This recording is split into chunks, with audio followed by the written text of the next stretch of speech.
Okay, boys and girls, we're ready for our next project. So I'm going to click on the Bimester 4, Day 4 photo editing.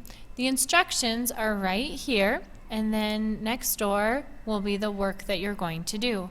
So I'm going to click one time on the photo, and here I will have where I'm going to be doing my work.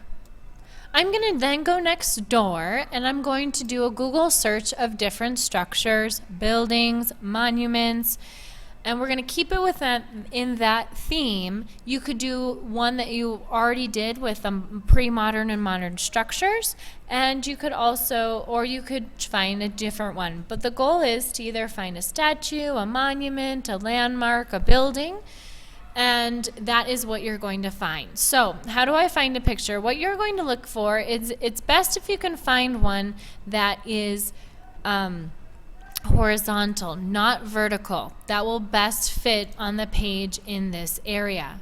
So also I need to think about resolution. When I click or go on top of a photo, it tells me, like this one says 930 by 720. That means it has a higher resolution, meaning that it's going to be a little bit higher quality, which means it's going to look a little bit more clear. So I want to find one.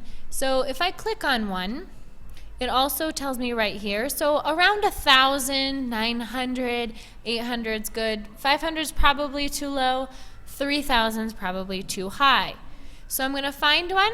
And then I'm going to right click, say copy image, and then I am going to add it into my drawing. Now when I paste into my drawing, see how this goes way over the edge.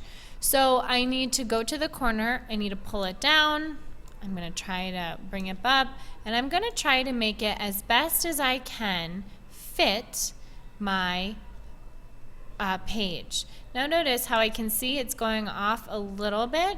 So what I'm going to want to do is adjust until it's just right. I can even use the crop feature. I can right click, say crop image, and what I can do is I can make the image, pull it in, move so that it fits right over my page. Okay, and then I can press the crop or press outside, and now it's done. So now I have a picture of my structure that I'm going to use. Okay, now that I have my background that I'm going to use, I'm going to go into my drive, but instead of going into my classroom, I'm going to go to the shared with me. If you don't see your class number right here and shared with me, you can also type in your class number. So I can say for example, in this one's 432, and there it is. Okay, so after I open up the folder, this is what I'm going to see. If I go up here, I can say switch to grid, and then I can see better my photo. So I can click on my photo, and there I am, and then I'm going to say download. Okay, so my download is right here at the bottom. I'm going to click on it, and now it is opened into the separate Windows Photo Viewer.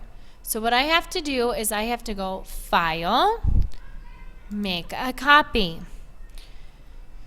So what I need to do is I need to save it in my student work folder. So I'm going to go to Favorites or Desktop, one of the two, and you're going to see Student Work Folder. You're going to open it up, and you're going to find your class number. So if I'm class 432, I'm going to save it in there, and I'm going to name it. I'll say Miss Rachel's Folklorama Photo. Okay, and say save. And then it is saved in a new place. And then I'm going to X out. I can even X out of this next. So go ahead, boys and girls, and do this. Add your background and find your photo. And then you can pause it, go back to any part, and then I'll meet you right back here for how to remove the background.